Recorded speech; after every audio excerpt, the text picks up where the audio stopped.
So I'm out in the woods and my chainsaw wouldn't start. Been there before. But what happened next was new to me. It wouldn't turn off.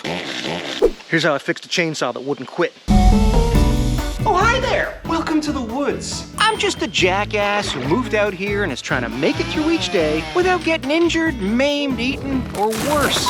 Now, I don't know nothing about nothing, but sometimes I figure things out. Maybe that can help you too. So welcome to the Woodsy Workshop, where I'll show you what I've learned, one mistake at a time. We're fixing things, maybe. So the off switch wouldn't sit in the off position and it wouldn't engage when I turned the saw off. Well, I ended up choking it out, just dropping it down to full choke, and it choked itself out. When I took the case off, there was this wire hanging out loose. Not a lot to see in the saw. I didn't see anything that looked wrong there, but I figure, you know what? I'll take it to the professionals. So I headed on down to the Stihl dealership. I brought my dog. So the guys down there looked at it and immediately told me, switch shaft. That's what you need. My switch shaft and contact spring were broken, and they ordered me in new parts. And I'm trying to figure it out. Getting the lever off that choke was not easy whatsoever. I just gotta get this one. I gotta get this guy out. And to be honest with you, I just kind of messed around with pliers until it blinged off. When I finally got that lever off and the switch shaft out, I couldn't see a difference between what was there and my brand new part.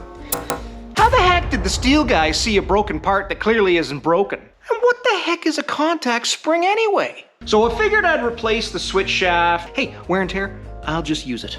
And when I had it off, as well as the hook for the choke lever, I started looking at this whole setup a little closer. I found the contact spring on the saw, but it looked exactly like the one they sold me. What these Stihl guys saw immediately is beyond me, because everything looks fine. I did a quick Googler and I found the way this saw shuts off is there's a wire that's actually hanging out. That slots into the switch shaft. And when you push the thumb lever down there, you know, in different positions, you got your choke, your full choke, your part choke, your on. It moves that lever and hook into various positions.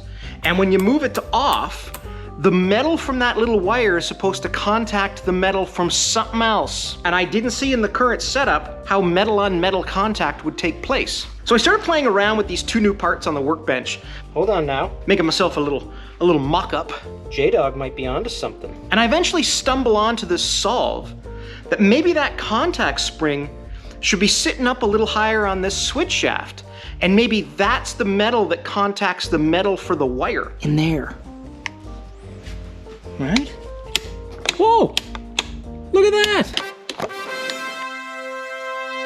So the reason the saw wouldn't clip into the off position is that contact spring actually sort of holds it in place, right? That's that physical feedback you get. Off. Oh my God, guys! And the reason the wire kept falling out is because that contact spring puts pressure where the wire slots in. And when that contact spring is in the right position, the wire touches the metal and the saw, in theory, shuts off. So it wasn't the part, it was the spring. It was jostled.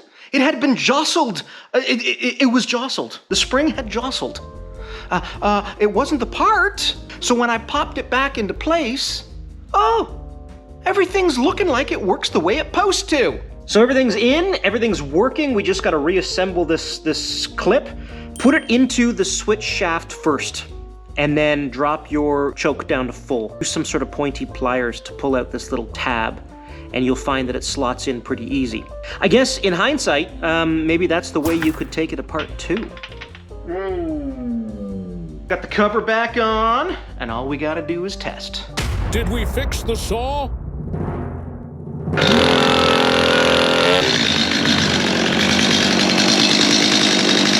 What? And I still got all my fingies. A spinning chain strapped to a motor is the most dangerous thing I own, except for these. Okay, so end of the day, I'm a little annoyed that the Stihl guys sold me a bunch of parts they didn't need to sell me. And I don't know what they saw when the saw was popped open. But if I didn't have those parts, I wouldn't have been able to do the mock-up. So maybe in some world, money well spent?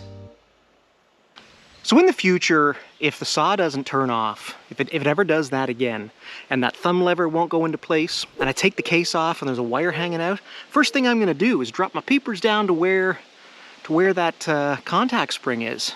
And if it's moved, if it's popped out of position, that's a quick fix. Now that whole thing took me about an hour and change to do. But I think now, you know, probably doing it a second time, maybe 10 minutes. And then once you know what you're doing, like the hardest part is getting that hook out of the lever there.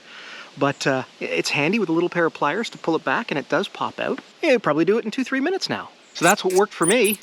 I'm not an expert, I'm not a pro, I'm not even handy. I just figure things out one mistake at a time. If you like this, or if it was any kind of value to you, please like and subscribe. And tell everybody you know. Make a little sign, put it up at the grocery store on the bulletin board. I don't know if they do that where you are. They do that around here. Thanks for watching, everybody. And feel free to drop a comment if you've had your own little chainsaw nightmare.